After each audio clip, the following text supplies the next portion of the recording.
গত বছরে বাগানের অপরাজিতা গাছের বীজ তুলে রেখেছিলাম, কিন্তু মাঝে হারিয়েই গিয়েছিল, পাইনি খোঁজে। আজকে অন্য একটা গাছের গোড়া খুঁড়তে গিয়ে দেখি গাছের গোড়ার ভেতরে একেবারে মাটির সাথে মিশেছিল।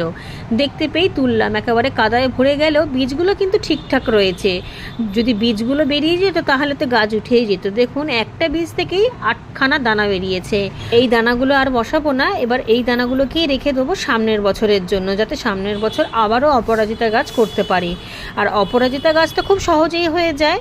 আর আজকে পর্তুলিকার নতুন ভ্যারাইটিতে ফুলে দেখুন কত সুন্দর ভরে গিয়েছে। এবছরে প্রথম আমি এই কালারটা এনেছি, দারুণ দেখতে হয়েছে। সাথে গোলাপ গাছে তো ভরে ভরে গোলাপ হচ্ছে। সাইজ ছোট, কিন্তু দেখতে অসাধারণ লাগছে। অনেক ফুল এসেছে, শুধু এই গাছে নয়, বিভিন্ন রকমের গোলাপ গাছেই কিন্তু ফুল আসছে, তবে একসাথে নয়, কখনো এই গাছে বা কখনো অন্য গাছে। সাথে গোলাপ থেকে শুরু করে জবা, নয়নতারা, পুরো বাগান একেবারে ফুলে ফুলে ভরে গিয়েছে। বাগানের শোভা হয়েছে দারুণ সুন্দর, দেখতেও লাগছে ভালো, আর মনটাও একেবারে ভালো হয়ে যায় বাগানে এলে।